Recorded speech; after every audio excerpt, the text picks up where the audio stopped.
Gracias a todos los que están acompañándonos desde nuestro canal de YouTube y también, por supuesto, un agradecimiento al doctor Telmo Peña por haber aceptado el acompañarnos el día de hoy con esta entrevista a nombre de la Asociación Liceo. También nos acompaña el magíster Hans Castillo y el psicólogo Jonathan Tirado y también el compañero Juan Mendoza. Antes que pasar a las preguntas, vamos a leer brevemente algunas características cortas, por supuesto, de la trayectoria de nuestro invitado. El doctor Termo Peña es licenciado en Filosofía y Teología y psicólogo de la Universidad Javeriana, Bogotá, Colombia, con una maestría y un PhD en Psicología Experimental en la Universidad del Estado de Nueva York. El profesor Telmo Peña ha desempeñado cargos administrativos en instituciones en las que ha trabajado, tales como director del Departamento de Psicología de la Universidad Nacional de Colombia, decano de la Facultad de Ciencias Humanas de la misma institución. Ha dirigido numerosos trabajos de investigación de estudiantes de pre y posgrado, particularmente en áreas de procesos básicos y psicología clínica, con numerosos artículos académicos y con mayor interés en aquellos derivados en aspectos conceptuales o experimentales de la propuesta interconductual. Ha sido invitado a diversos eventos en la región de Latinoamérica. Ha sido coordinador también de la maestría en psicología clínica, también en la Pontificia Universidad Javeriana. Actualmente es docente y supervisor clínico de dicha maestría y también es profesor de análisis comportamental aplicado en la EAN, en el Instituto EAN de Bogotá. Bueno, ese es un poquito a grandes rasgos. Adicionalmente, me gustaría mencionar que el doctor Telmo Peña es uno de los principales difusores del interconductismo, de la psicología interconductual en habla hispana. Eso es relevante mencionarlo. Y con eso ya doy entrada a la conmemoración justamente del natalicio del doctor Cantor. Y nada, pues no, antes de empezar las preguntas, muchas gracias, doctor Telón, por haber aceptado. ¿Qué tal? ¿Cómo se encuentra? Muy bien, gracias, Darwin. Muchas gracias por la invitación y mucho gusto de volver a encontrar con algunos y de ah, participar en lo que pueda aportar en este espacio. Excelente, doctor Telmo. Vamos a comenzar con algunas preguntas. En algunas voy a estar haciendo las preguntas yo, en otros va a estar Hans, Jonathan o algunos de los miembros de la asociación aquí presentes. Van a estar realizándolos. Me gustaría iniciar cómo nació su interés por el interconductismo. Si primero fue el interés por el interconductismo o por el trabajo de Cantor. No sé si nos puede comentar un poco al respecto. A ver, contando un poquito de historia personal. ah, mm, Cuando yo estudiaba filosofía,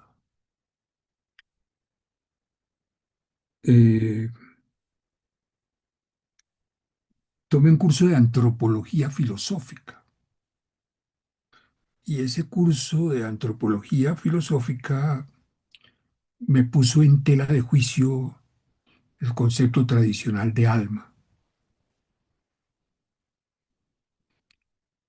y me acercó a las teorías de la evolución y a un intento por comprender al ser humano como parte de la naturaleza.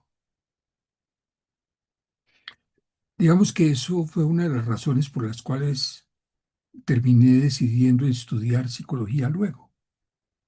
Quería tener una visión científica del ser humano. Pensaba que ya tenía una visión filosófica y teológica del ser humano, pero me faltaba tener una visión científica del ser humano. Y así empecé a estudiar psicología. Y tuve una gran desilusión, diría yo. La psicología que yo me encontré en esa época era fundamentalmente de corte psicoanalítico, psicodinámico,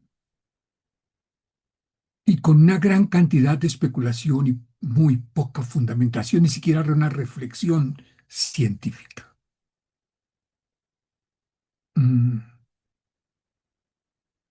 Curiosamente, quien me ayudó intelectualmente a buscar una psicología científica fueron las obras de Piaget, especialmente un libro que se llama Naturaleza y métodos de la epistemología, en donde distingue entre tres tipos de epistemología: una epistemología metacientífica, una epistemología paracientífica y epistemologías científicas. Las metacientíficas son aquellas que bien, si bien partiendo de una reflexión científica, van más allá, van por eso metacientíficas. Por ejemplo, Descartes parte de una reflexión acerca de la matemática, la geometría, el álgebra analítica, y después hace una serie de lucubraciones que terminan en su filosofía racionalista. Para científicas es unas epistemologías que pretenden plantear una concepción del conocimiento paralelo al de la ciencia, pero diferente al de la ciencia. Y una de las cosas que encontré en Piaget es que él me decía que el psicoanálisis estaba fundamentado en una epistemología de corte paracientífico, ¿sí?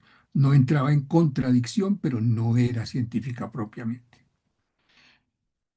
Eso como que me llevó a la conclusión de que el psicoanálisis, por lo menos para mí, no era el camino para tener una visión científica del ser humano. Por dicha época me encontré con el conductismo y básicamente con el conductismo skinneriano, ¿sí? Eh, y obviamente para mí fue un encuentro importante, ocurrió por allá en el año 71, 72, cuando yo estaba eh, como en cuarto año de carrera de psicología. Eh, Leí a Skinner, leí lo que en ese momento consideraba uno que era la especie de Biblia del análisis experimental de la conducta, que era el libro de Honig, que se llamaba Operant Behavior, conducta operante. Mm, Hice mi trabajo de grado, de pregrado, eh, implementando un sistema de economía de fichas, pero obviamente con toda la lógica operante skinneriana.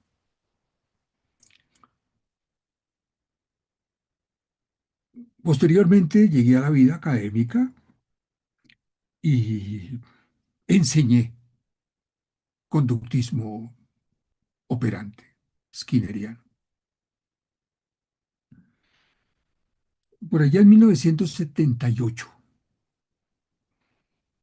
invitamos al doctor Emilio Rives aquí a Bogotá a dictarnos un curso de un mes,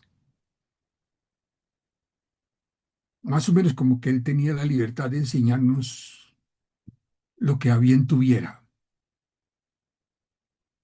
Y él en esa época, que también había tenido un pasado operante.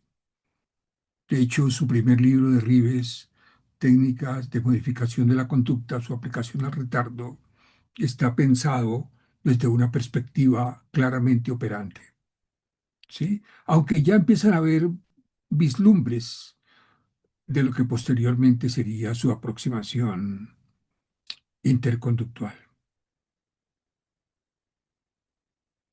Y Rives nos dio un curso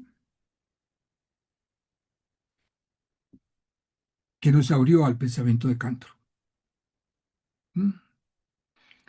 Y que básicamente él, en ese primer intento, hacía una reinterpretación del análisis experimental de la conducta, pero en términos kantorianos. Él nos puso en contacto con el pensamiento, los paradigmas, la metateoría kantoriana, y eso motivó a algunas personas y yo motivé a algunos estudiantes a ponerlos a leer directamente a Cantor. Por esa época acababan de publicar en español por Editorial Trillas un librito de Cantor, Psicología Interconductual.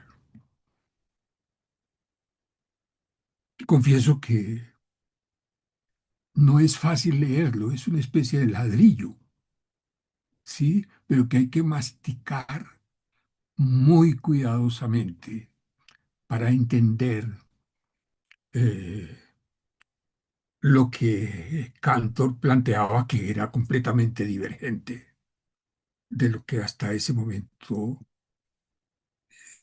se pensaba de la psicología. Varias cosas me llamaron la atención inicialmente. Una es su posición clara y manifiestamente naturalista para la psicología. Cuando la gente a veces malentiende la posición naturalista de Cantor, tal como es mi lectura, es que él, para explicar los eventos psicológicos, no acude a entidades sobrenaturales o extranaturales o preternaturales, ¿sí? Lo psicológico pertenece al mundo, a nuestro mundo, al mundo de nuestros fenómenos. No es algo oculto, no es algo que exista por allá en otra parte y no existe ni dentro ni afuera de nosotros. Toda la tradición psicológica dominante es que lo psicológico es algo interior a nosotros, es invisible, y por allí que es incuantificable, y por allí la idea de que como es invisible e incuantificable no se puede hacer ciencia sobre eso, etcétera. Por el contrario, me encontré esa visión fresca, de carácter naturalista, en Cantor. Leí a Cantor. Incluso me puse en contacto por correo y él amablemente tuvo la amabilidad de regalarme el último de los libros que él publicó con Smith, A Survey of Interbehavioral Psychology, de Cantor y Smith, que es una versión mucho más digerida eh, de lo que estaba planteado en psicología interconductual. Eh, mm, por ese mismo camino, y toda la vida he estado muy interesado en la historia de la psicología. Y también, mm, aprovechando ese contacto, todavía no existía en español, pude conseguir los dos tomos de eh, la evolución científica de la psicología, The Scientific Evolution of Psychology, que son dos tomos grandototes. Después Editorial Trillas lo tradujo y lo publicó en un solo volumen con letra apretadita. Confieso, como decimos aquí en Colombia, que este libro de la evolución científica de la psicología de Cantor me descrestó.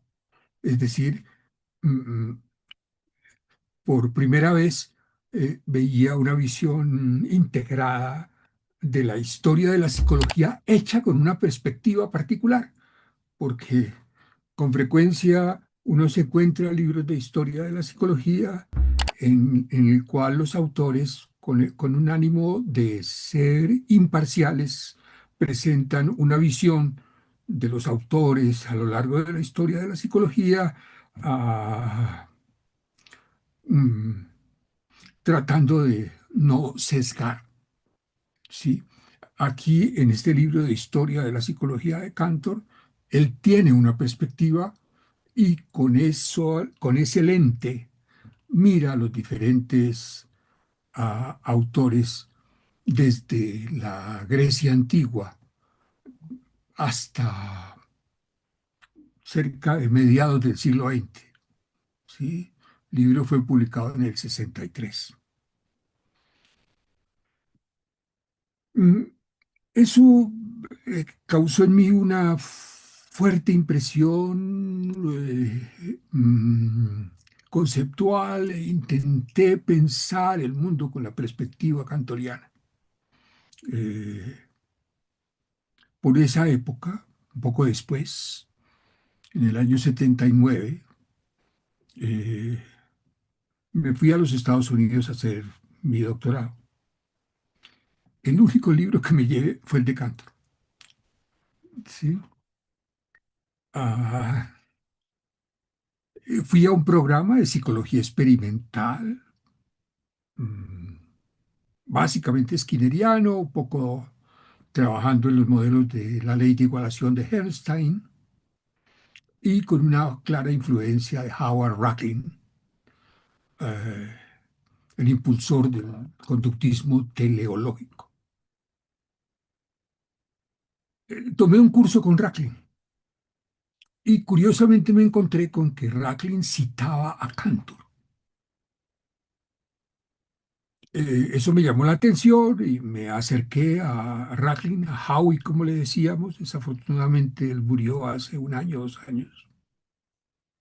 Ah, y le dije mi interés y por qué él lo citaba, etcétera. Y él dijo que le parecía una persona interesante. Y con una compañera chilena y yo le solicitamos que si nos daba un curso tutorial de lecturas escogidas. Escogimos dos cosas. Uno, algunas cosas de Cantor con los comentarios de Racklin.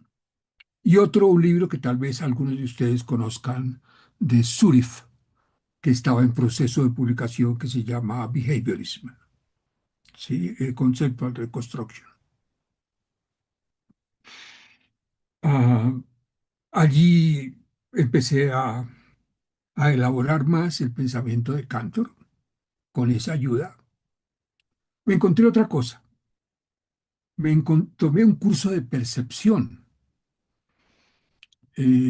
por un profesor muy interesante, un tanto, diría yo, loco, en el buen sentido de la palabra, tan loco como para que el primer día de clase lo primero que hizo fue encender un cacho de marihuana y repartirlo entre los estudiantes.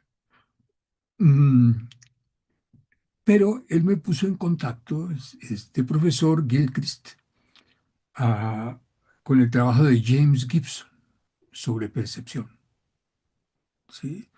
Sobre la percepción desde una perspectiva ecológica. Y encontré una serie de cercanías entre los planteamientos de Cantor y los planteamientos de Gibson. De hecho, hice un trabajo ah, que fue muy bien valorado por mi profesor en que establecía el paralelismo, los puntos de convergencia entre Cantor y Gibson. Eso fue obviamente también muy importante para mí.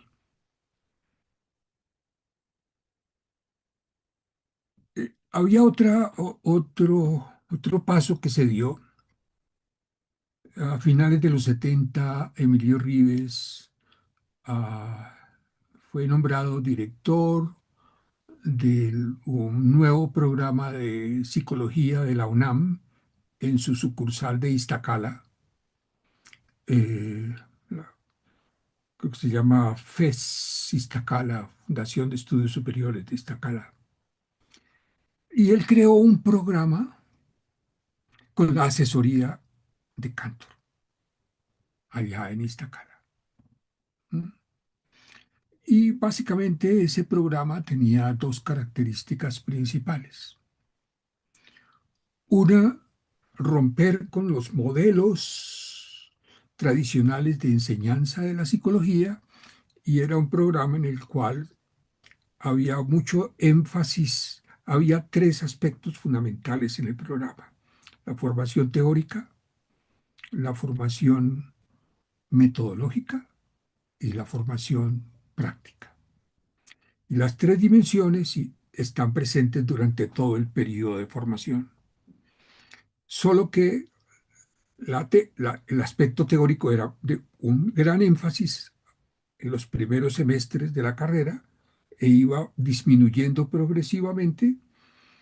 El énfasis práctico era poco al principio e iba aumentando progresivamente a lo largo de la carrera, mientras que se mantenía constante el aspecto metodológico. El otro aspecto importante en ese programa era el organizar las temáticas psicológicas en un orden de complejidad, de lo menos complejo a lo más complejo, ¿sí? Bajo el concepto de interacciones.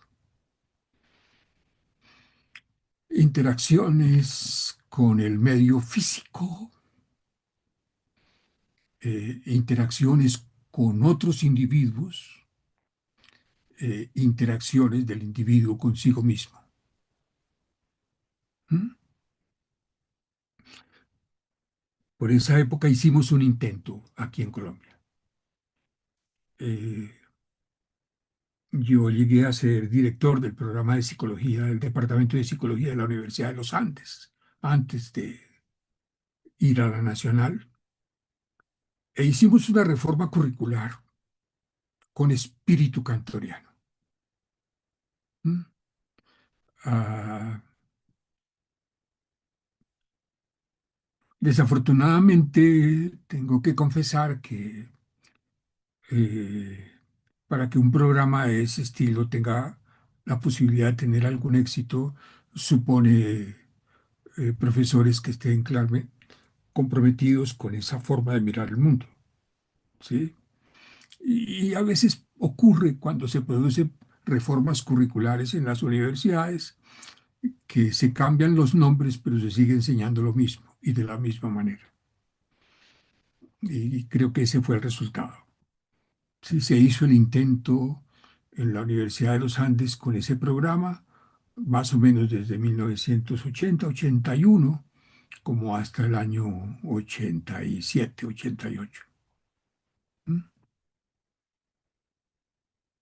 Mm, por esa época, Emilio Rives publicó un librito que creo que ha sido reeditado recientemente por Editorial Copresencias, que a mi juicio sigue manteniendo mucha actualidad, que se llama El conductismo, reflexiones críticas. ¿Sí?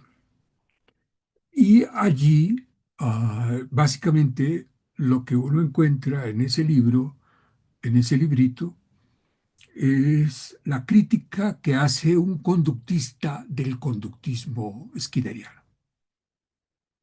¿Sí? No es la crítica que se hace desde afuera del conductismo, sino una crítica que se hace del conductismo skinneriano, donde critica ah, la aproximación de Skinner sobre conducta verbal, critica la aproximación de los eventos privados que había ya planteado el mismo Skinner, ¿sí? Plantea los problemas relativos a la definición de la conducta inherentes a las diferentes formas de conductismo, ¿sí? Ese libro terminó siendo un preludio para la publicación del 85 del libro de Teoría de la Conducta, publicado por Rives y López. A mi juicio, ese esfuerzo de Emilio de ir, de que partiendo del pensamiento de Cantor, le diera lugar a una sistematización y a una tipificación nueva de la psicología, eh, fue para mí especialmente importante, ¿sí? Seguí manteniendo mi vínculo intelectual y conceptual con el pensamiento de Cantor, pero diría yo que a partir de esa época empecé a trabajar teórica y experimentalmente, muy influido por el pensamiento de Emilio Ríos. No sé si eso responde a tu inquietud de Guadalupe. Sí, muchas gracias. Hay muchas cosas ahí de las cuales nos ha comentado que quizás quizás profundizar. De hecho, hace un momento antes de la entrevista estamos conversando un poco con Jonathan, justamente sobre esta época en la cual está haciendo sus estudios de posgrado y aquí nos comenta su contacto con Racklin, ¿no? Los Racklin. Eh, Allí, ¿cómo era tomado el trabajo cantoriano en lugares altamente especializados, ¿no? Es decir, era mencionado, ya nos comentó un poquito por el propio autor, pero quizás por los colegas, ya sea los profesores o los otros o los demás estudiantes, ¿qué tal era recibido este trabajo? Ok, obviamente altamente desconocido, salvo por algunas personas. Sí. Ah, yo estuve allá en una época en la cual había una altísima valoración del trabajo empírico y una poca valoración por el trabajo teórico. Yo tenía una profesora que después ha sido muy famosa, Lexa Logue, que ha trabajado mucho en el campo del autocontrol, que fue algo sobre lo cual yo trabajé en mi tesis doctoral. Que en mi interés por hacer conocer a Cantor allá, le presté el libro de La evolución científica de la psicología. Y él ya tuvo ese libro como un mes. Por ahí tengo el papelito con el cual eh, mm, me lo devolvió, que decía: Thanks, Telmo. Maybe when I get older. Como quien dice, preocuparse por el tipo de cosas conceptuales y teóricas sobre las cuales se preocupaba Cantor era una preocupación de viejos, ¿sí?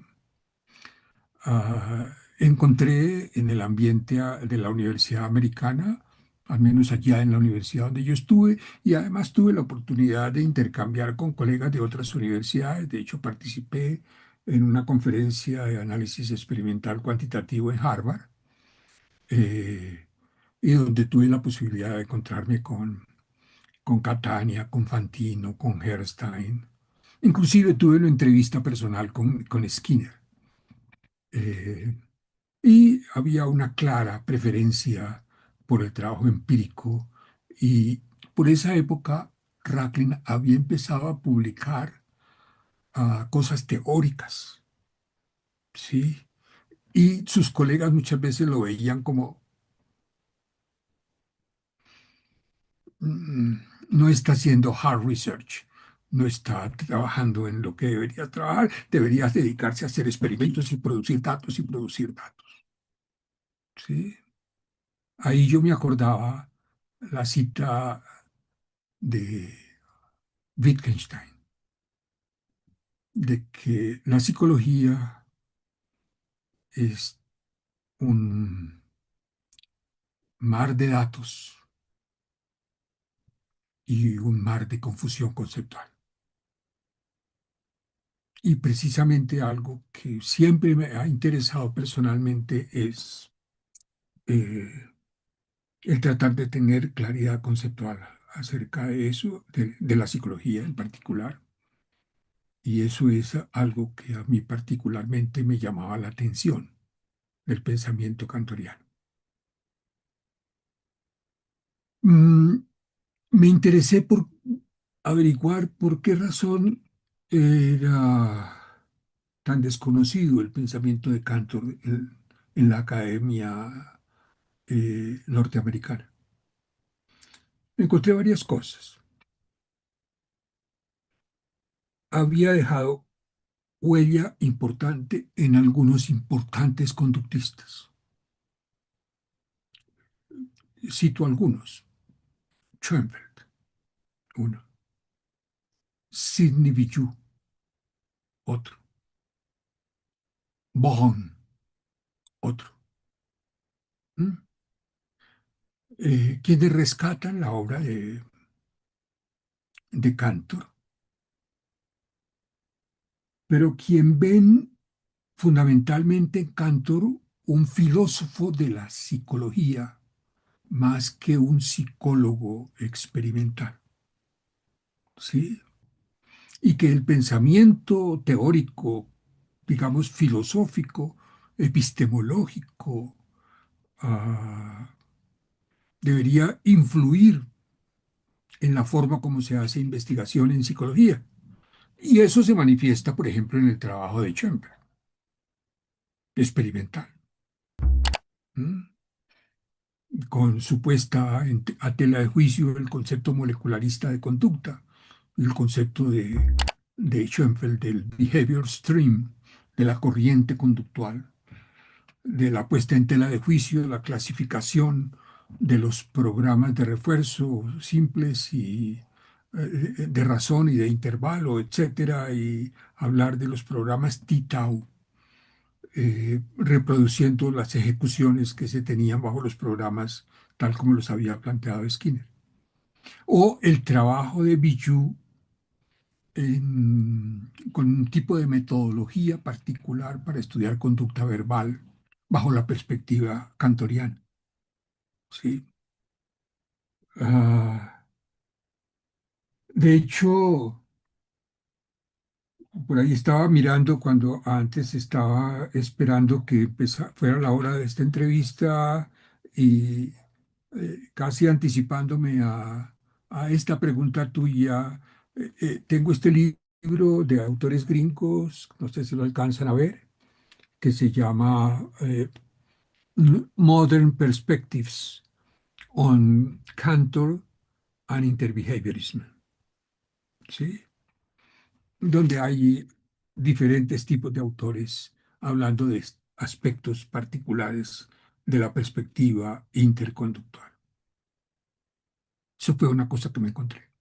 Luego, arañando elementos de la historia, fue muy sorprendente para mí encontrarme con que Cantor, que fue durante gran parte de su vida profesor de la Universidad de Indiana, estando él de profesor en la Universidad de Indiana, fue uno de los promotores para traer a Skinner y nombrarlo Sherman, director del Departamento de Psicología de la Universidad de Indiana.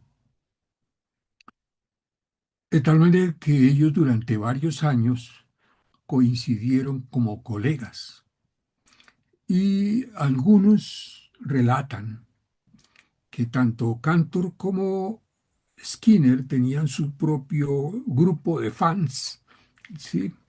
Que tenían arduas discusiones teóricas y conceptuales, en donde se ponían de presente aquellos elementos que había en común y aquellos elementos que eran diferenciantes, ¿sí? Por alguna razón que yo desconozco,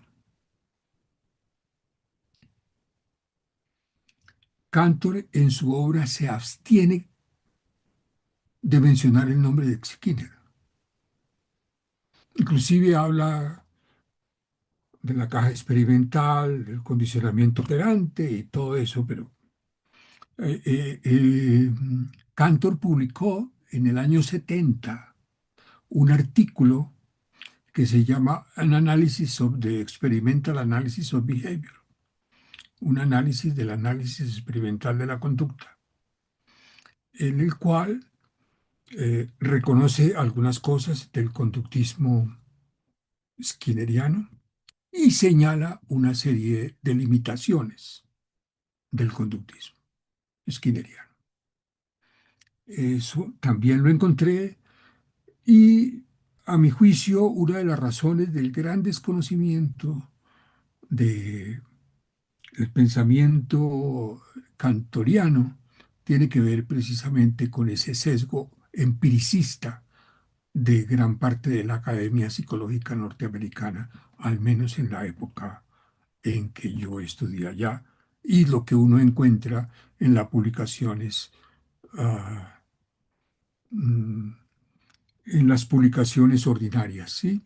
Y sin embargo, ustedes seguramente sabrán que especialmente desde la década de los 80, posteriormente empieza a haber dentro del conductismo una fuerte preocupación por aspectos conceptuales, filosóficos y epistemológicos, tanto que hoy en día se plantea que todo el conductismo radical se puede dividir en tres áreas: el análisis experimental de la conducta, que sería la ciencia básica; el análisis aplicado al comportamiento, que sería la parte obviamente aplicada práctica; y el análisis conceptual del comportamiento, que ha sido esto último un nicho para reflexiones donde de nuevo ha reaparecido el pensamiento y el nombre de Jacob Robert Cantor.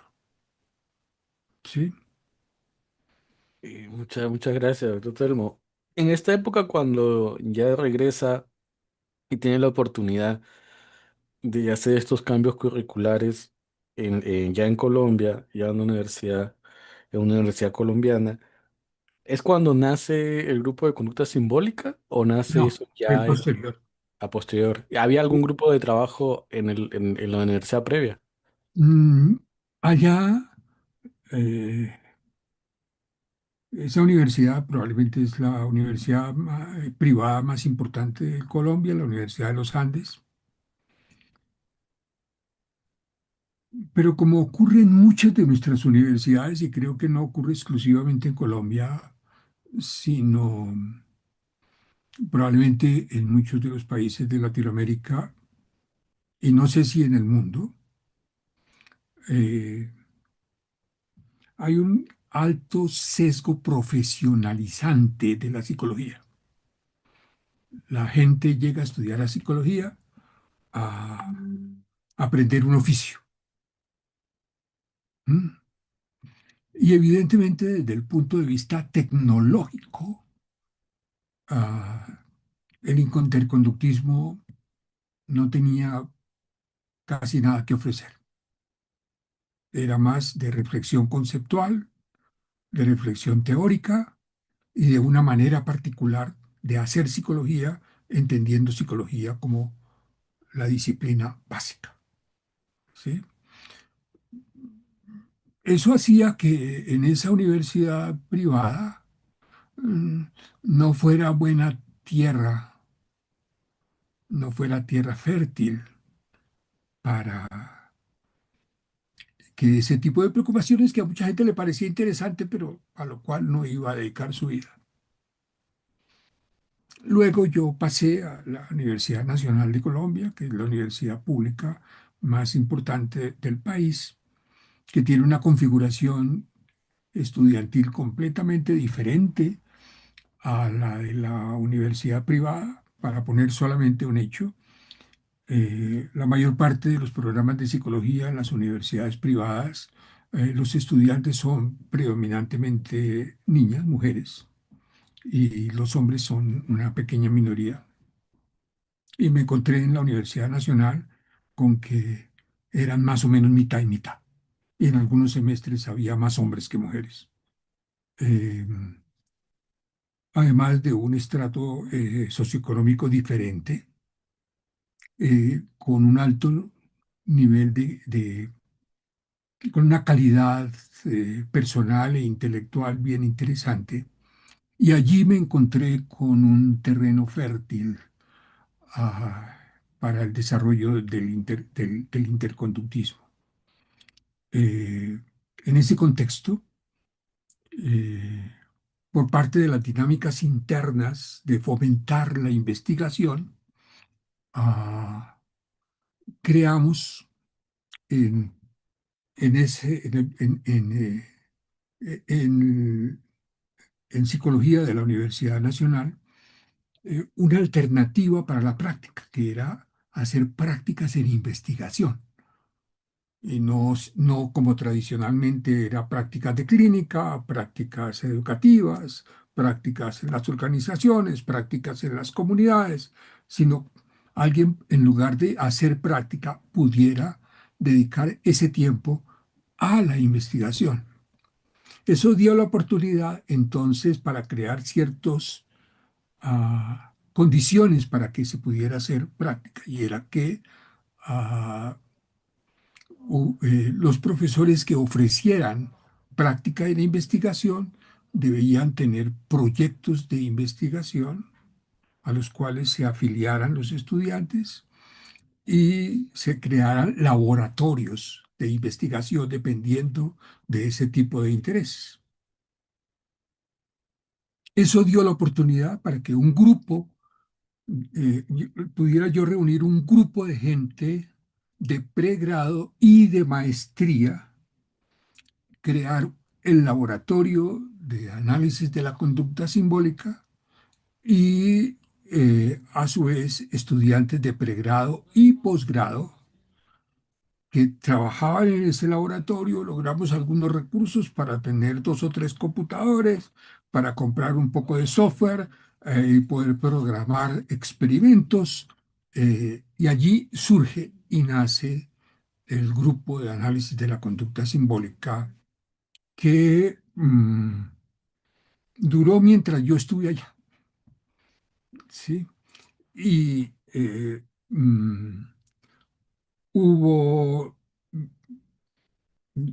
estudiantes míos que yo aprecio mucho, que valoro mucho, y que a mi juicio fueron esa tierra fértil que yo estaba buscando para gente que se interesara por aspectos teóricos y por un tipo de investigación empírica guiada con una perspectiva distinta a la perspectiva tradicional de carácter tecnológico, ah, que caracteriza la investigación operante y tratando de superar el paradigma del condicionamiento clásico u operante, ¿sí? Pero siendo estrictamente naturalista, no dualista, no mentalista, no mediacional. De ese grupo de gente que trabajó conmigo en, el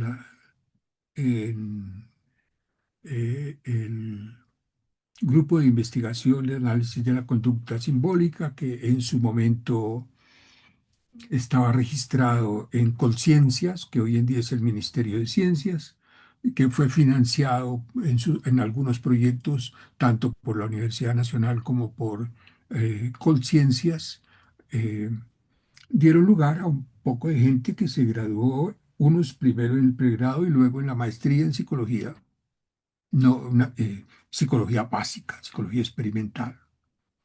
Eh, Yo con frecuencia digo que estoy muy orgulloso de lo que ese grupo produjo. De hecho, cerca de 15 o 20 de las personas que participaron en ese grupo eh, luego fueron al extranjero a formarse como doctores. Varios de ellos trabajaron con Emilio Rives en la Universidad de Guadalajara y luego otros en la Universidad de Veracruzana en Jalapa. ¿Sí? Menciono algunos nombres. Hay uno que especialmente ha sido bastante prolífero en publicar artículos tanto teóricos como experimentales, con una perspectiva fundamentalmente interconductual, que es Ricardo Pérez Almonacid.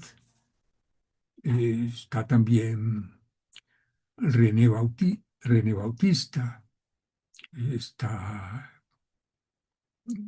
Luis Quiroga, está Wilson Villamil, está Camilo Hurtado. Algunos se quedaron allá en México, como Jairo Tamayo. eh, Muchos de ellos siguen activos en la vida académica aquí en Colombia y algunos otros no regresaron y se quedaron llevando a cabo una vida académica o en México o en los Estados Unidos. ¿Sí? Y es un poco la perspectiva relacionada con el grupo de análisis de la conducta simbólica. Ok, bien, muchas gracias por, por la respuesta, el panorama, ¿no? De este grupo. Y en la actualidad, ¿hay algunos grupos, ya sea de investigación o instituciones en Colombia que estén siguiendo quizás la difusión del trabajo cantoriano? A ver, todos nos volvemos viejos. Yo me jubilé en la Universidad Nacional. Durante un tiempo trabajé en otra universidad privada, la Universidad del Rosario, e intenté mantener vivo el grupo en la Universidad del Rosario,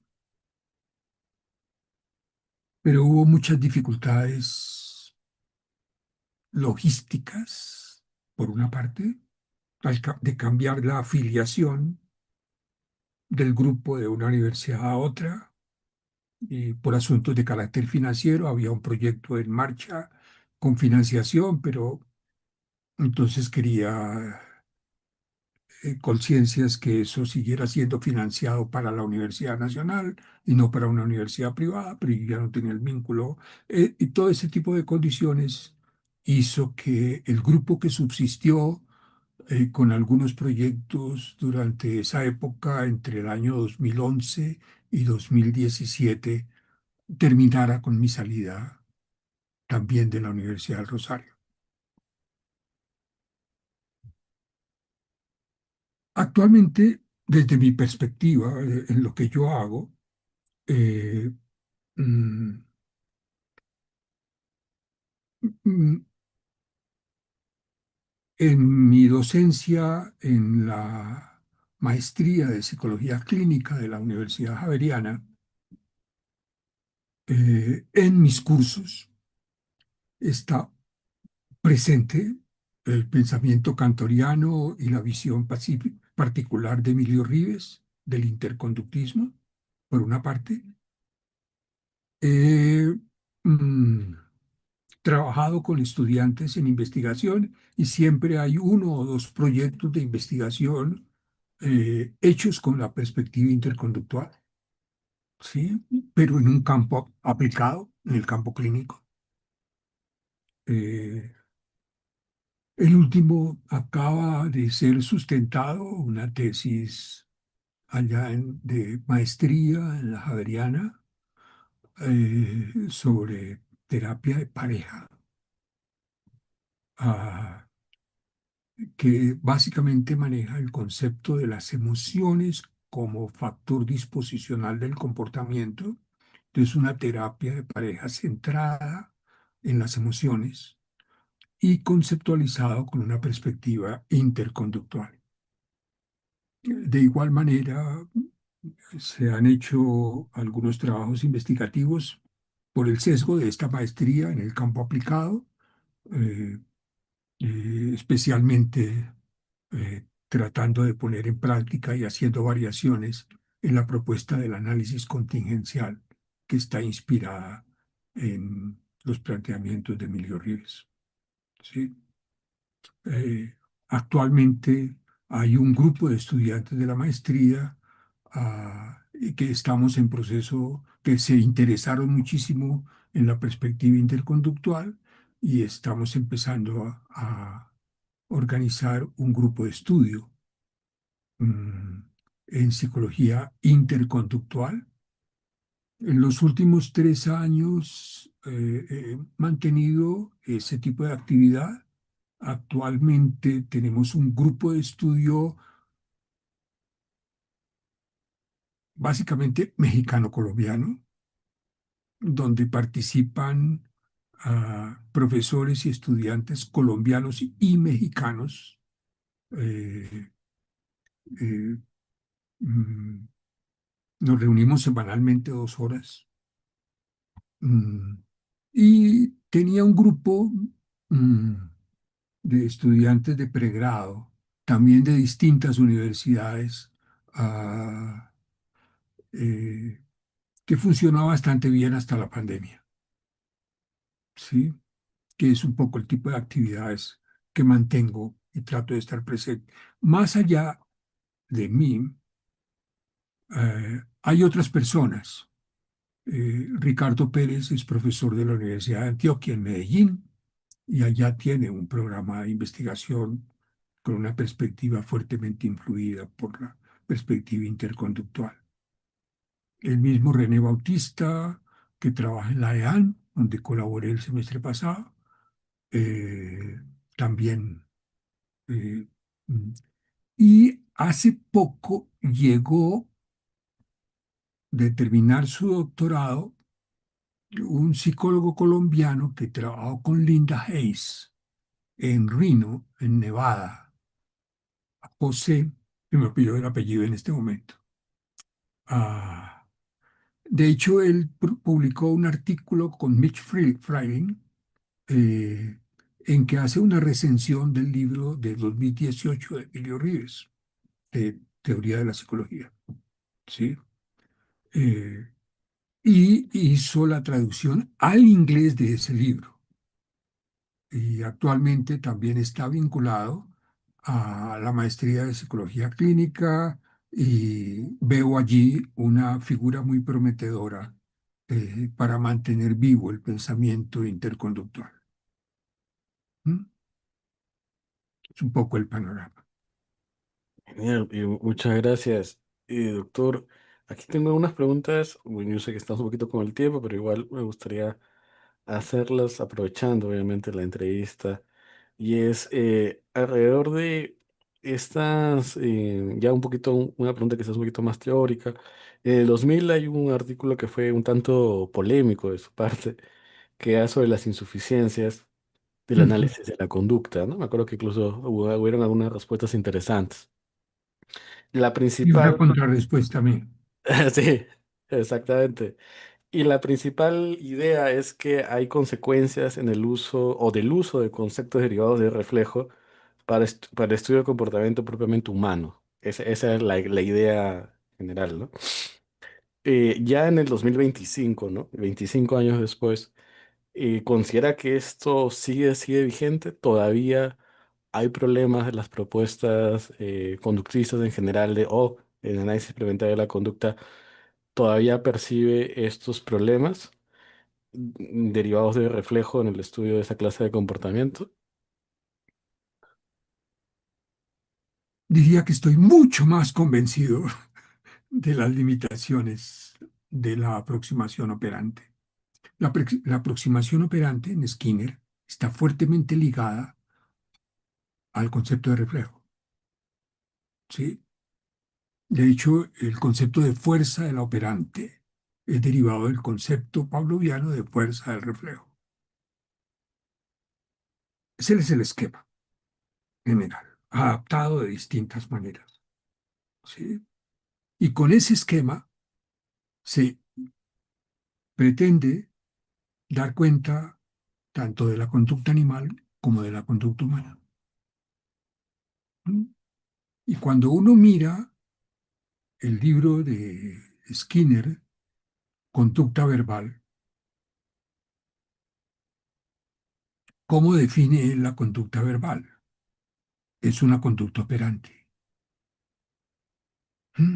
Y esa conducta operante lo que la caracteriza es que las contingencias son mediadas por el escucha. Pero el esquema conceptual sigue siendo el mismo. Cuando él define conducta gobernada por reglas,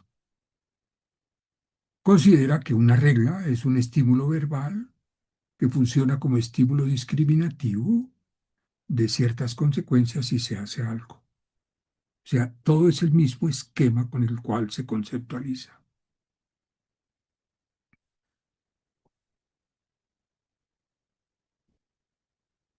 Mm, Considera Skinner allí, por lo tanto, que la única conducta verbal es la conducta del hablante, no la conducta del escucha. No parece tener en cuenta explícitamente o deliberadamente que los humanos nacimos en un ambiente lingüístico y que un ambiente lingüístico va más allá de hablar para que nos refuercen, ¿sí? Eh, y eso sigue presente. ¿No?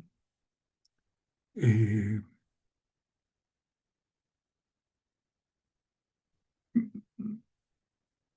Obviamente, cuando uno mira las propuestas contextualistas de la teoría de los marcos relacionales, aparentemente intenta superar las limitaciones de los planteamientos de conducta verbal de Skinner. Pero tal vez todos ustedes saben cómo define Hayes lo que es un marco relacional. Es una conducta operante, sobreabarcadora de tipo relacional, aplicable arbitrariamente con las propiedades de la implicación mutua, implicación combinatoria y transformación de funciones. O sea que sigue cargando con el peso del paradigma del reflejo, por una parte, y el paradigma de condicionamiento, que está claramente relacionado con el paradigma del reflejo. ¿Sí? De hecho, el concepto de condicionamiento pavloviano lo traslada Skinner a la conducta operante, es decir, lo que Edward Thorndike planteó como la ley del efecto, que él nunca habló de condicionamiento. Skinner sobreimpone el concepto de condicionamiento para referirnos, para dar una aproximación distinta a la, a la, a la conducta, específicamente creando una psicología que mm, tiene un número de conceptos muy limitados, entre otros. ¿Mm? Solamente hay dos tipos de conducta respondiente y conducta operante. O sea, toda conducta humana o es respondiente o es operante. Y por lo tanto, eso mismo se transfiere al campo aplicado. Entonces, en el campo aplicado, lo que la gente mira es si la conducta es reforzada o no es reforzada, si es reforzada positivamente o negativamente. Si ustedes miran la terapia de aceptación y compromiso, ACT, prácticamente todo es refuerzo negativo. Los problemas se conceptualizan como evitación experiencial, concepto que tiene bastantes problemas desde el punto de vista conceptual. Ah, mm, y que obviamente cada vez me siento personalmente más lejos conceptualmente de la psicología operante. ¿Sí? Eh, y reafirmo gran parte de las cosas que dije allí, en algunas de ellas ah,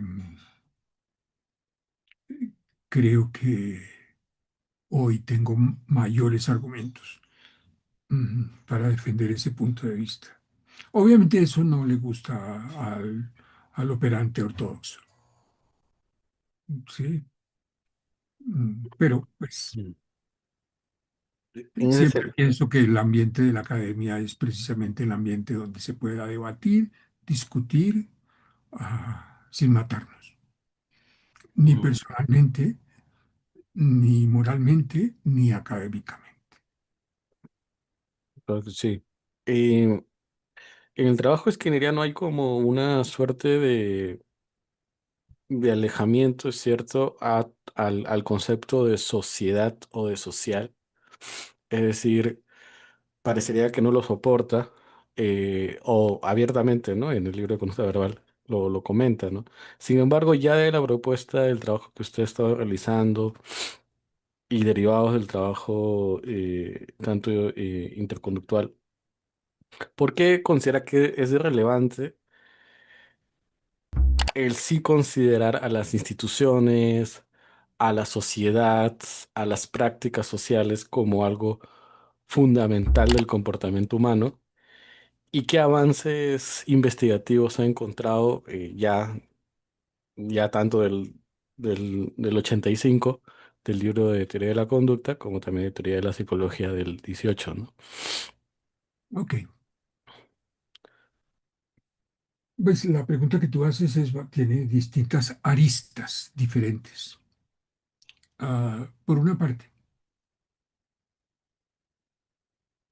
para mí siempre, creo que un aspecto muy importante del planteamiento de Emilio Rives tiene que ver con la distinción entre los tres tipos de medios de contacto. Mm, Cantor solamente había hablado del medio de contacto que sería el medio de contacto físico-químico. Y Rives distingue entre el medio de contacto físico-químico, el ecológico y el convencional. Cada uno de esos medios de contacto condiciona cierta forma particular, ciertos eventos particulares y tiene una, voy a llamarlo así, para llamarlo de alguna manera comprensible, una función o finalidad. El medio de contacto físico-químico permite la vivencia. El medio de contacto ecológico permite la supervivencia y el medio de contacto convencional permite la convivencia. ¿Sí? ¿Eso qué supone? Voy a limitarme a los dos últimos. El medio de contacto convencional tiene una lógica particular en el comportamiento animal. Los animales se alimentan, los animales se reproducen, los animales cuidan a sus crías, los animales cuidan en su territorio y se defienden de los predadores.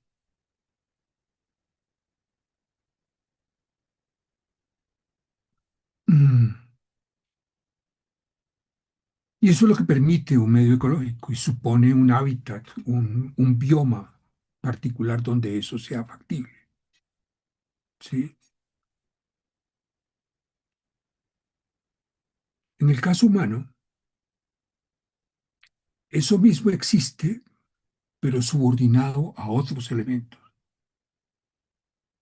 que tienen que ver con las prácticas sociales y nuevas finalidades en las cuales los humanos convivimos y somos partícipes de una serie de costumbres que son prácticas compartidas y ligadas a través del lenguaje. Los humanos comemos y sobrevivimos comiendo, pero para nosotros comer no es solamente comer. Vamos a celebrar a alguien el cumpleaños y hacemos una cena. Nos casamos y siempre en todas las bodas hay una comida. Inclusive en la religión, la misa es una comida, ¿sí? O sea que el hecho de comer no solamente es el hecho de comer para sobrevivir, sino que alrededor del comer convivimos. Y nosotros no solamente copulamos, no solamente tenemos relaciones sexuales para reproducir, sino que la sexualidad humana está inscrita en todo un conjunto de prácticas en la interacción humana. ¿Mm?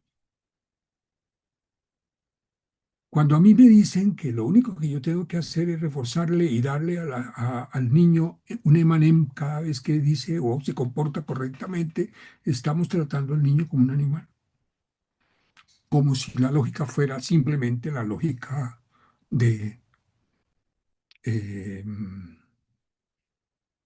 de alimentarlos. Y además de alimentarlo con cosas que no sirven para nada. ¿Mm? Eh, y yo estoy convencido hoy en día seriamente de que mm, darle comida a a un organismo por comportarse de determinada manera corresponde a una lógica diferente a felicitar a una persona por hacer algo, pero en la lógica operante es exactamente lo mismo. ¿Mm? Por esa razón, eh, considero que tener en cuenta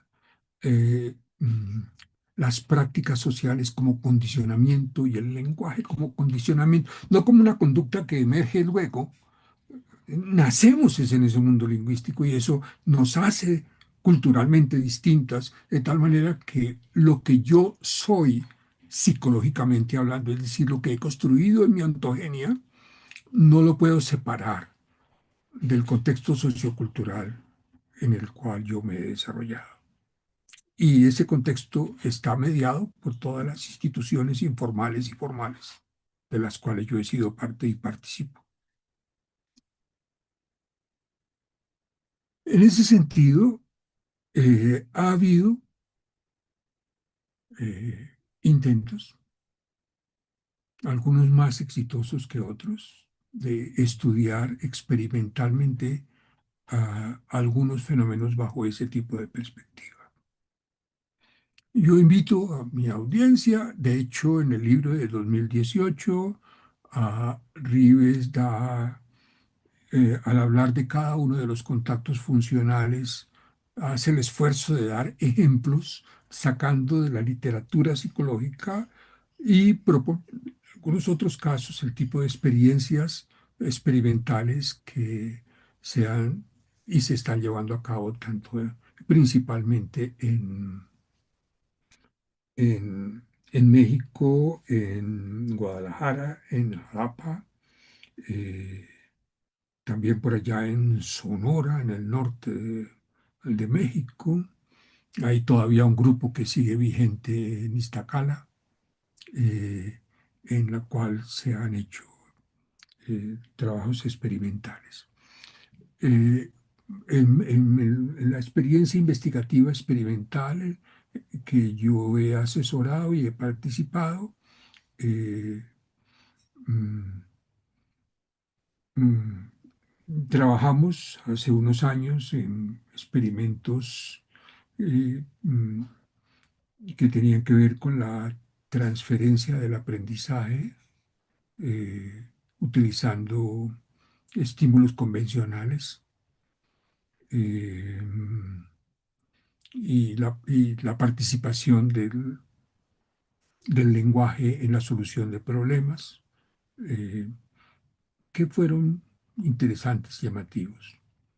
Mm, mm, en uno de los grupos de una de las áreas de investigativas de Emilio Rives, me parece que tienen un trabajo muy prometedor en lo que se le ha denominado la sociopsicología, eh, de personas como Nora Rangel y Lisbeth, no me acuerdo cómo se llama la otra niña, sí, y otra Fátima, no recuerdo el apellido en este momento.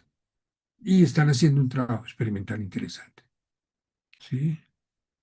O sea, hay cosas, pero hay mucho por hacer, ¿sí? Lo que uno encuentra en este momento es que gran parte de la psicología interconductual lo que nos plantea es una forma de hacer psicología, ¿sí?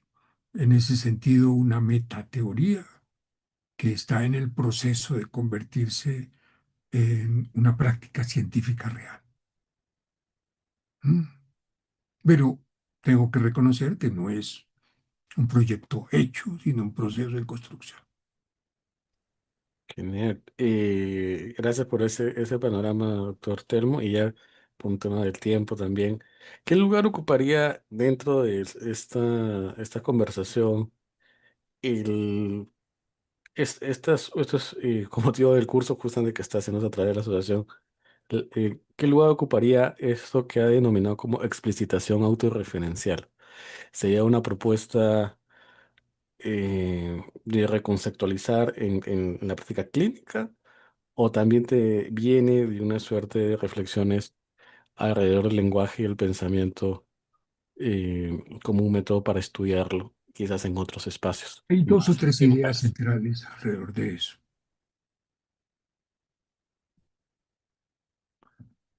La una que tiene que ver con que en la vida humana, en el comportamiento humano, hacemos y decimos, y lo uno no está separado del otro. En otras palabras,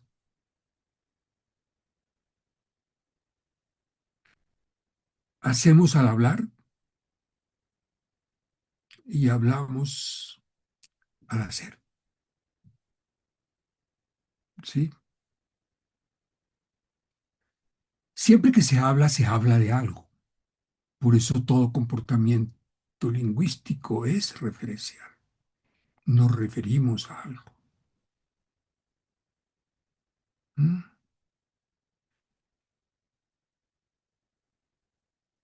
Y esa forma de hablar, tal como hablamos nosotros, ¿sí? Voy a poner un ejemplo. Allá en la Universidad Nacional, ah, mis estudiantes siempre me decían o profe o maestro. Es la forma como ellos tenían de referirse a mí. En, en las universidades privadas, los estudiantes me llaman por mi nombre. Me dicen Telmo. ¿Mm? Ok.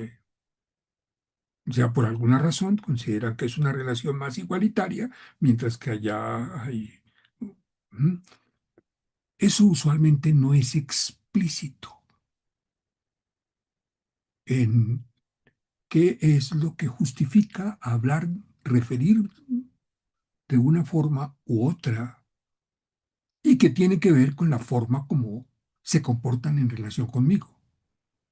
No es que lo que yo digo sea la causa o lo que la gente dice sea la causa de lo que la gente hace, sino que es parte de lo que la gente hace.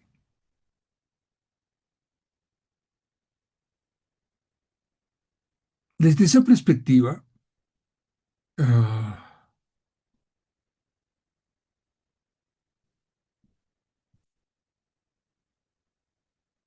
me parece que es posible hacer explícito lo implícito. ¿Mm? Hacer explícito lo que está detrás de la forma como hablamos de nuestra práctica real. ¿Mm? Cuando mm, un papá o una mamá en sus prácticas educativas le pide o le ordena al niño que hace algo y el niño se atreve a cuestionar, ¿y por qué tengo que hacer eso? Y el papá o la mamá dice, porque yo soy su papá o porque yo soy su mamá. Eso que la mamá o papá dice podría ser explicitado. ¿Qué hay detrás de eso? ¿Cuál es la lógica que subyace a esa forma de hablar de nuestras relaciones?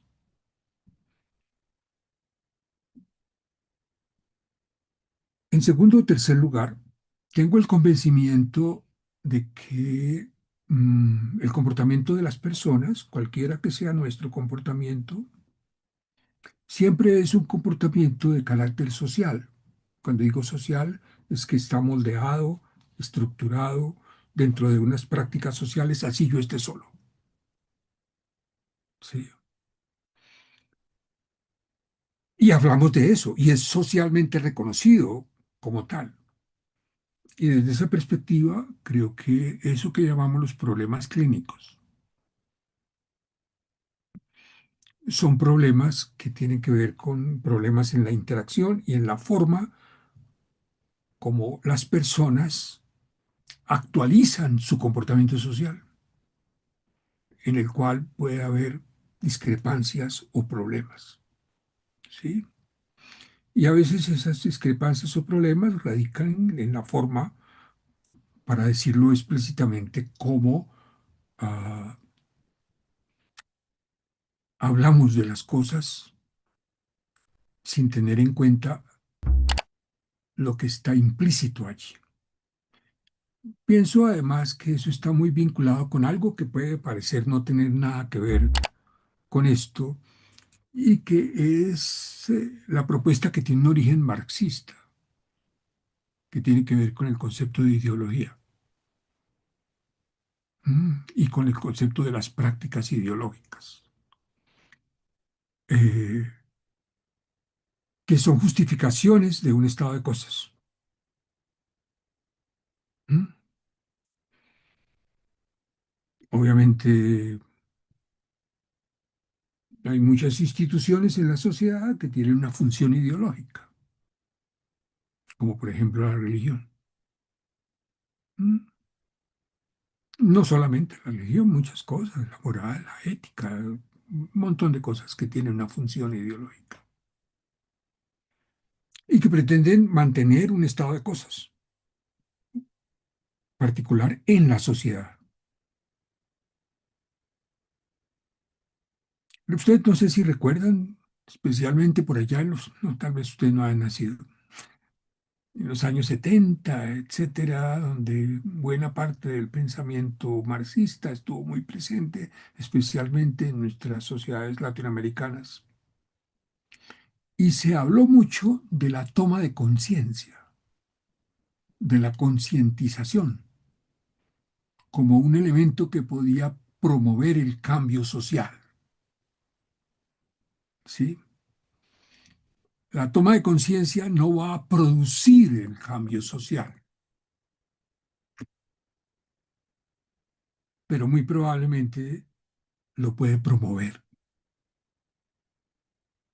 Análogamente, análogamente, y esa es mi tesis en particular, la toma de conciencia, que sería esa explicitación de la referencia, de la, comillas, ideología que subyace las prácticas problemáticas del comportamiento en el cual una persona está involucrada, esa toma de conciencia y esa crítica de su autorreferencia, a mi juicio, eh, podría tener, utilizando la lógica kantoriana y ribesiana, podría tener una función disposicional que probabilice el cambio de comportamiento en las personas. Pero un cambio que no está impuesto por el profesional, por el terapeuta, sino es un cambio construido y una toma de conciencia eh, de la persona, en la cual yo creo que utilizando viejos métodos, básicamente los métodos socráticos, mayéuticos, podrían tener lugar de una manera muy actual en la práctica clínica, sin necesidad de cargarla de conceptos mentalistas, ni dualistas, ni mediacionales, sino siendo perfectamente coherente con una visión, como empezaba la entrevista, con la visión naturalista propuesta por Cantor. ¿Mm? ¿Mm? Oh, ok, muchas gracias, doctor Telmo. Y esta visión de la explicitación autorreferencial tiene en su consideración alguna, es decir, pone sobre la mesa el asunto de utilizar técnicas que típicamente se han considerado técnicas cognitivas en la psicoterapia. ¿Hay algún conflicto al respecto? ¿Qué le diría a alguien que dice, bueno, y no, ya estoy... Esto lo diría al margen, lo que voy a decir lo Sí, diría al sí, margen claro, del concepto de explicitación referencial. claro. Y lo pongo con un ejemplo que me gusta ponérselo a mis estudiantes. Eh, Cuando yo era niño y me dolía la barriga, mi mamá me decía, toma esta agua de toronjil o de hierbabuena, porque esa agua es bendita. Y me tomaba el agua y me pasaba el dolor de barriga.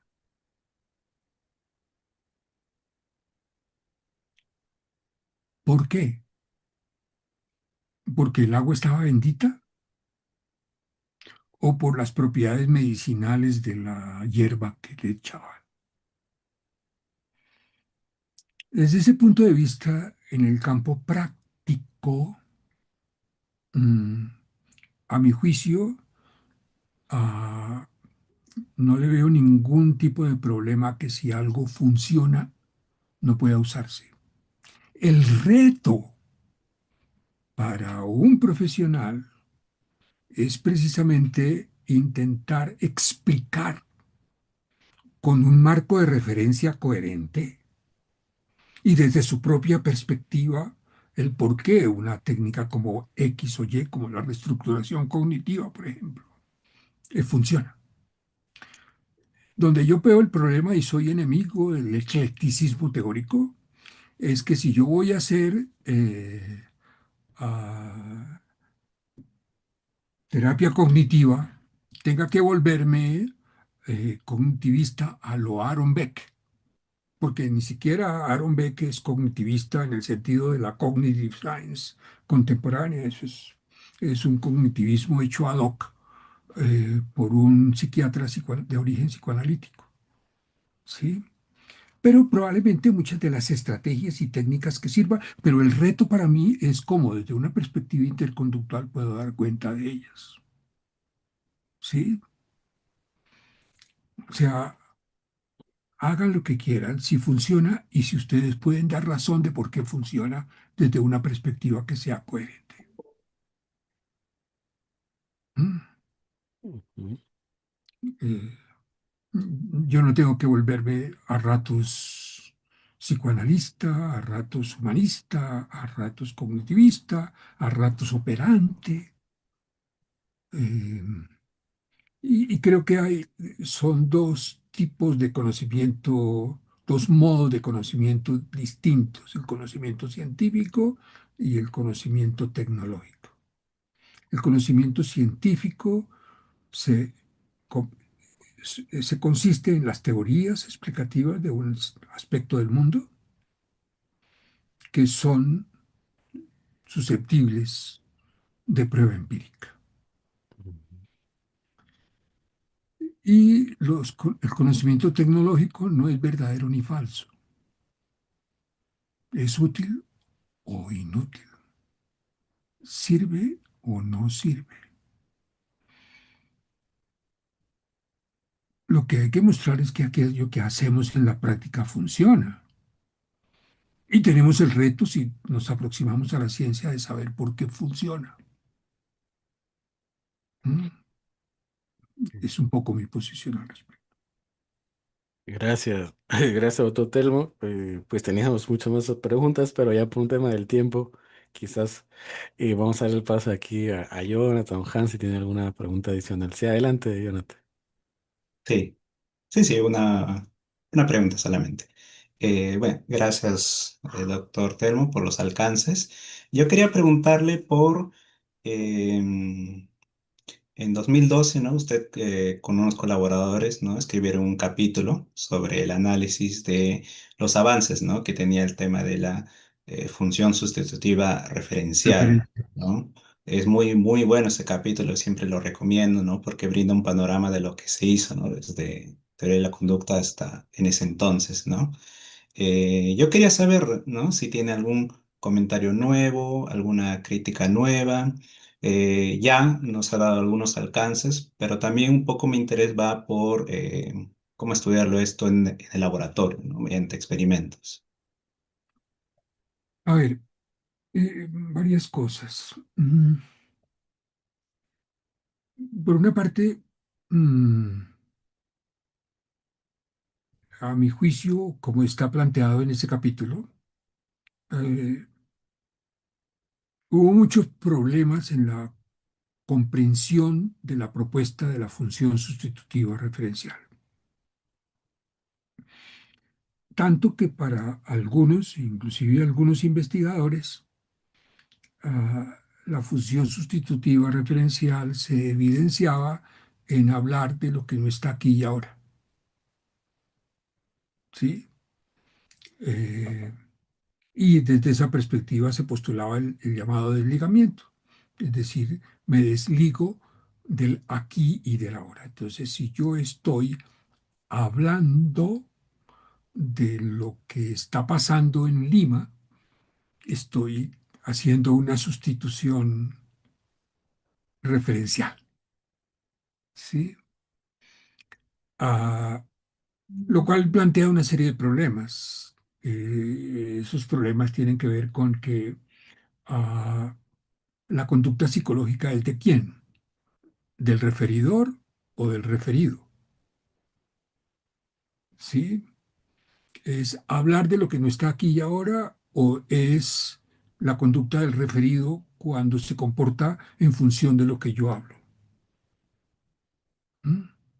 Y buena parte de la investigación empírica experimental trabajó fundamentalmente con la conducta del referido, no del referidor. ¿Mm? ¿Quién es quien se desliga de la situacionalidad? El referidor o el referido o ambos. Y buena parte de eso es lo que se plantea a nivel crítico en ese capítulo sobre función sustitutiva referencial, mirando el panorama investigativo que había hasta ese momento, creo que es el 2010. Eh, mm,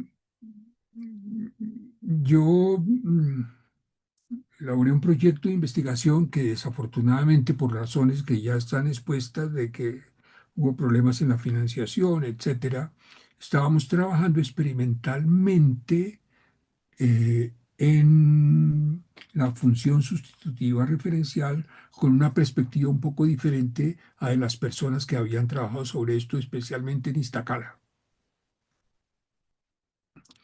Y mm, tratábamos de eh, mm, trabajar con parejas de personas, con dos personas simultáneamente, una de las cuales era el referidor y otra el referido. Creábamos como una especie de libreto eh, y veíamos tanto el comportamiento del referidor en esa situación, inclusive creábamos una serie de situaciones particulares. Recuerdo una en que hipotéticamente eh, el alcalde de un pueblo tenía que tomar cierto tipo de medidas y tenía que convencer a los concejales del pueblo a que llevaran a cabo unos cambios, ¿no?, en función de unos proyectos que se establecía y mirábamos allí la dinámica de la interacción entre el referidor, que era el alcalde, los referidos, que eran los concejales. Hicimos algunas pruebas experimentales, desafortunadamente eso abortó,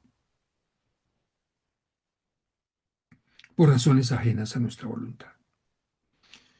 Posteriormente, mm, el, el concepto mismo de función sustitutiva referencial fue superado con el concepto de contacto de extensión, ¿sí? Y con una serie de precisiones conceptuales alrededor de, mm, eh, de lo que es ese tipo de contexto, de concepto.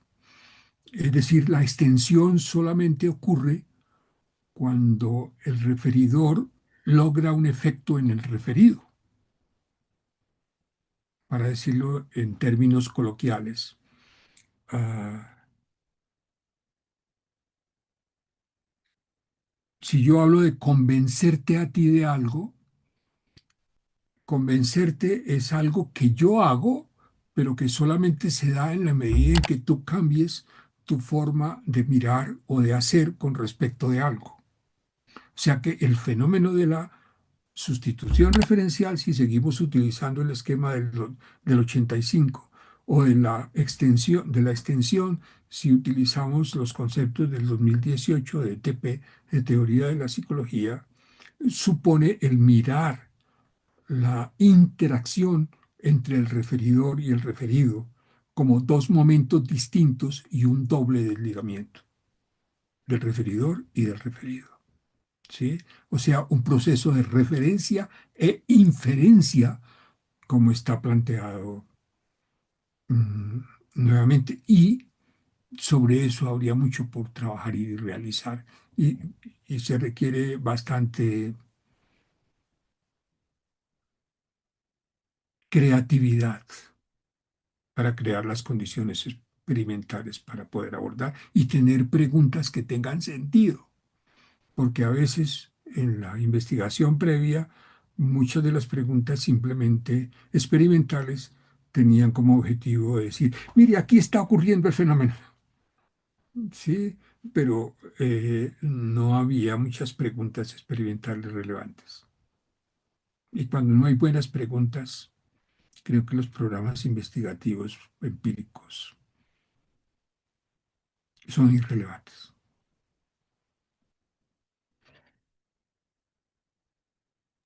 Muchas gracias, profesor. Ok, Jonathan. Y bueno, ya que estamos en este momento, no sé si hay alguna otra pregunta de aquí del Zoom. Si no, pues nada, ¿no? Ya vamos a ir cerrando por el día de hoy. Esperamos que quizás haya una parte 2, ¿no? Porque quedan muchas más preguntas, pero ya obviamente dependiendo de la disponibilidad del doctor Telmo. Y nada, no sé si tiene algunas últimas palabras, doctor Telmo, hacia nuestra audiencia, las personas que nos han seguido. ¿Qué le recomendaría a alguien que viene interesándose por el trabajo de Cantor, por el interconductismo o por estas preguntas de las cuales hemos estado hablando el día de hoy? A ver, primero que todo, mm, me siento muy agradecido por la invitación de ustedes, por el interés de ustedes. Celebro que haya personas que estén interesadas en el tema del interconductismo. Ah, reconozco algo. Ni Cantor ni Rives son fáciles de leer. Ah, a veces son más fáciles de escuchar. ¿Mm? Lo cual supone, si algunos de ustedes o si las personas que están participando acá tienen interés en el interconductismo, mm, estén bien dispuestos a, a pasar por una experiencia lenta, analítica, cuidadosa de lectura. Mm, obviamente que me parece muy interesante en este momento, alguien que se aproxime, el poder leer el libro del 2018, Introducción a la teoría de la al estudio científico de la psicología, lo que vemos la gente de- que trabaja en el interconductismo eh, rivesiano, llamamos TP, y los dos libros ulteriores que surgieron a partir de eso, donde Rives hace eh, elaboraciones particulares sobre esto en teoría de la psicología, corolarios y teoría de la psicología, reflexiones últimas. Recomiendo también el libro de sociopsicología hecho por Rives y su grupo, el grupo de investigadores en el campo de la sociopsicología. Me parece que además de eso, cualquier estudioso de la psicología debería tener una perspectiva más amplia. Yo puedo hoy en día no ser operante, operantico. Mm, Pero me parece importante conocerlo. Mm, mm, Me parece importante conocer otras perspectivas de la psicología como para poder entender la dinámica y el sentido de muchas de estas discusiones. Y además me parece importante que los psicólogos sepamos de más allá de la psicología, no solo psicología, ¿sí? Eh, que nos da una visión más integral para entender las discusiones, las temáticas de las cuales se habla, para que las ideas puedan tener eco en cada uno de nosotros. Y creo que es una tarea fundamental e importante. Muchísimas gracias.